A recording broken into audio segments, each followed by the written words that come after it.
Hello friends, this video on Waves Part 12 is brought to you by examfear.com. No more fear from exam. Please make sure that you have watched all the videos from Part 1 to Part 11 before going ahead with Part 12. Now let us talk about the speed of a traveling wave. Till now we discussed about the displacement of a traveling wave, which we saw was determined by the amplitude and phase of the wave. Now we will see how do we calculate the speed with which a traveling wave travels.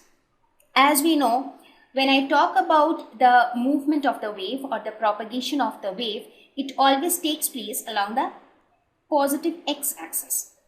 To keep things simple, let us consider the transverse wave. So this is we'll come to the longitudinal wave later. Let us talk about the transverse wave first. So what do you see? The wave motion.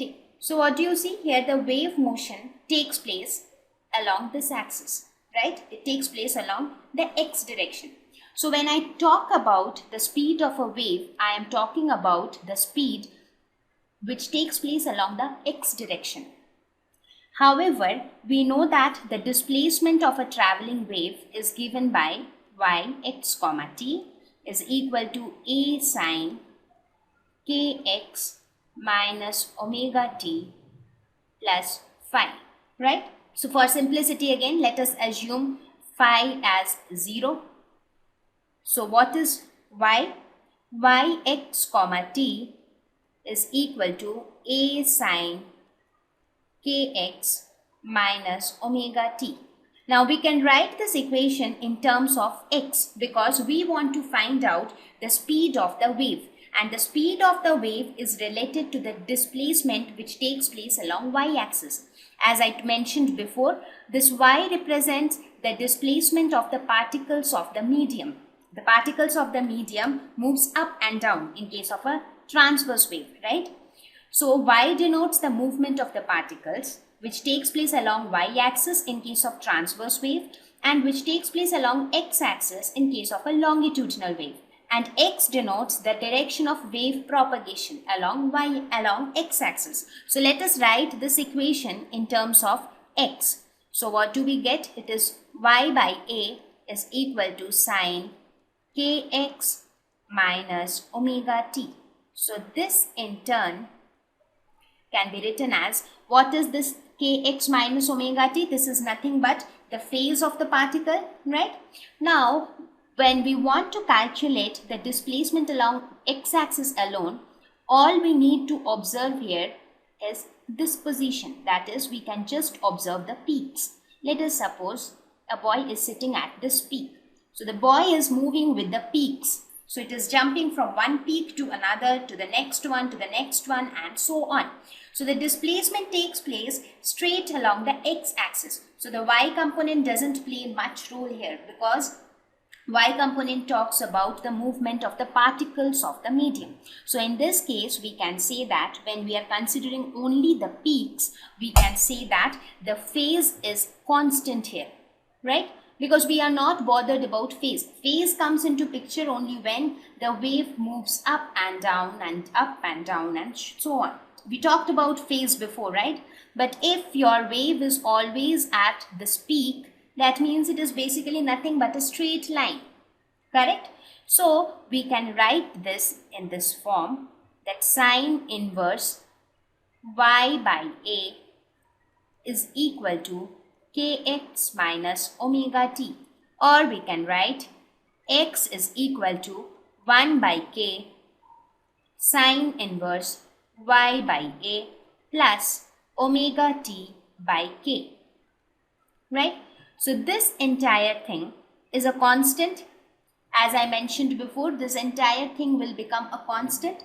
So when we find out what happens when we try to find out the speed of wave, speed is nothing but dx by dt. So when we differentiate a constant, it becomes 0. This entire thing, when differentiated in terms of t, becomes 0. Now we are left with the third term. When we differentiate it with respect to t, we get it as omega by k. Therefore, the speed of the wave or the wave speed is given by omega by k. where omega is the angular velocity, angular frequency, and k is the wave number of the wave. Friends, just make a note of this small point here. Everywhere I have been using the equation for displacement of a traveling wave as y is equal to a sine kx minus omega t, where y refers to the movement of the particles, that is the oscillatory movement of the particles of the medium, and x represents the propagation of the wave. Now in case of a transverse wave, this x, that is the wave propagation, takes place along x-axis, and the motion of the particles of the medium takes place along y-axis.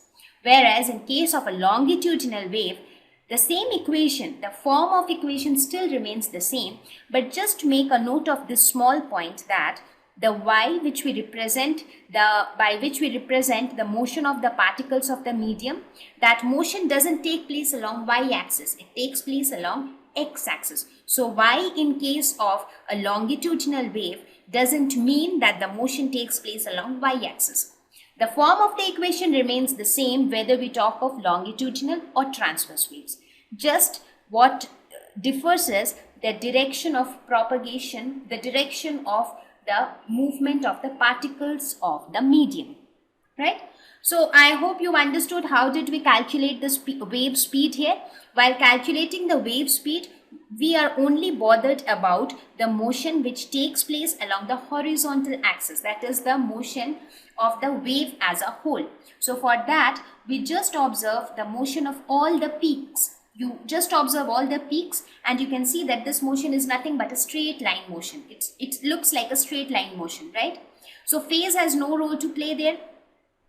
So when we look at a straight line motion, what we did was we just wrote the same equation in terms of x and then differentiated it with time to get the velocity. Now we can get some alternative equations or expressions for the wave speed. So what did we find in the previous screen? We find that wave speed is given by omega by k.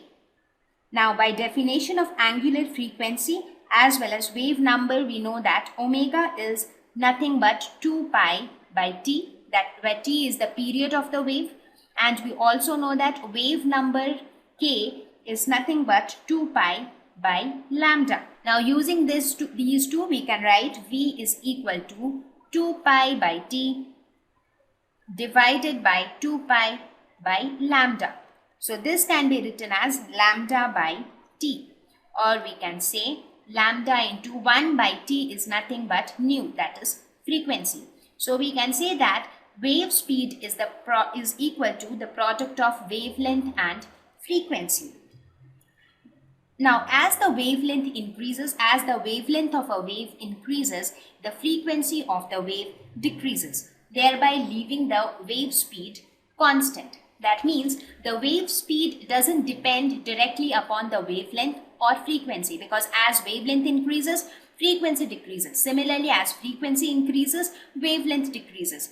So thereby leaving v or wave speed constant. So the wave speed doesn't depend upon wavelength or frequency. It is determined by the properties of the medium. So wave speed is determined by certain properties of the medium. So what all properties do I refer when I say properties of the medium? That will come to know as we discuss about wave speed for transverse wave as well as longitudinal waves separately. There you will come to know what are the certain properties of the medium which affect the wave speed directly. But please make a note here that wave speed is independent of wavelength of the wave or the frequency of the wave. Thank you.